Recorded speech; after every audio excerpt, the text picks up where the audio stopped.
Guys, let's talk about Filecoin here.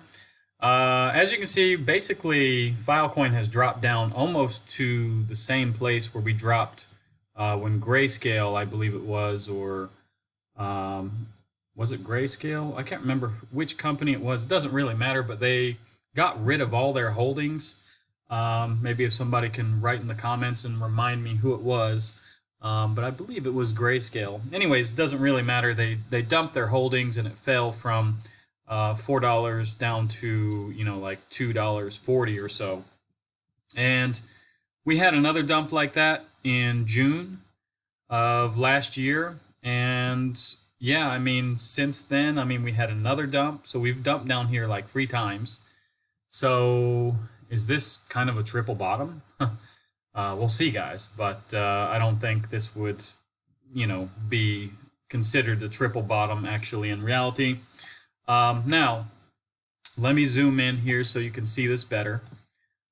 We have gotten several days basically of green candles. Now, we have come up to a resistance, and this might be where you see a rejection because this is a weekly resistance here up here at $4.09.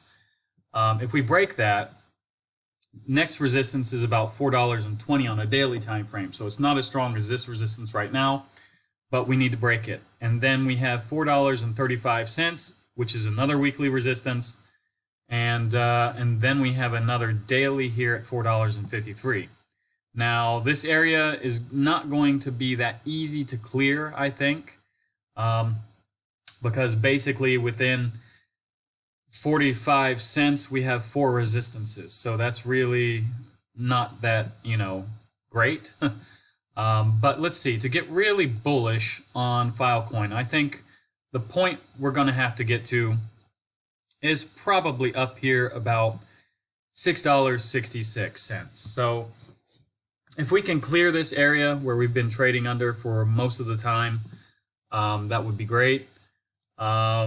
Yeah, you can actually see kind of a head and shoulders here, guys. Here was the shoulder, here's the head, and there isn't really a defined shoulder here, but it's pretty close to head and shoulders, guys, so that's not a good thing to see, really. Anyways, it doesn't really count as a head and shoulders, but I don't know if we could take one of these little bumps and say it's a shoulder, although it's not a very defined shoulder. Now, anyways, let's take another look here. Let's zoom in. Let's look at the 4-hour chart. On the 4-hour, yeah, we've been going up, basically in the last like 20 hours, 19 hours, we've just been going up. We got green candles. And we do have support down at $3.47. But as long as Bitcoin stays healthy, I don't think we're going to go back to that point, or let's hope not. So let's take a quick look at Bitcoin. Bitcoin at the moment is 61.1. We're still under 61.3, which is not good. We need to get above it. Keep in mind, this is a 4-hour chart. So basically for the last 19 hours, we've been going up. And if we look at this on the daily time frame, you can see, guys, these lines work really well. We're sandwiched now between 60.2 and 61.3, but the more we hit 61.3, the sooner it's probably going to break. Now, today we haven't hit 60.2. That's a good sign. Let's see if we can continue today. Today, economically, we do have the Jackson Hole Symposium going on. And if I zoom up here, we can see, or scroll up here, we can see that basically the Fed Chair Powell will be speaking in about less than 4 hours, about 3.5 hours.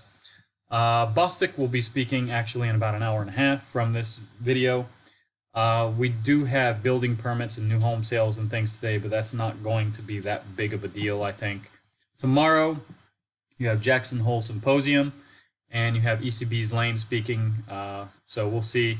But I don't think anything is going to come from any of these speakers, really. I don't think they're going to show their cards before they're played. So CME, basically, if we look at this real quick.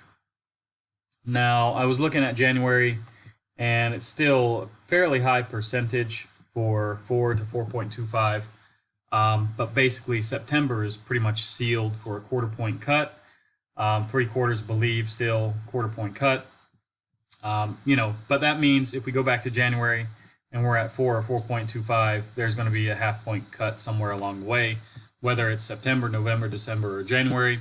Now, I'm in the camp that believes we might be here, 4.25 to 4.5, if we don't skip cutting the rates and just, reevaluating everything in March, seeing if we're not cutting too fast.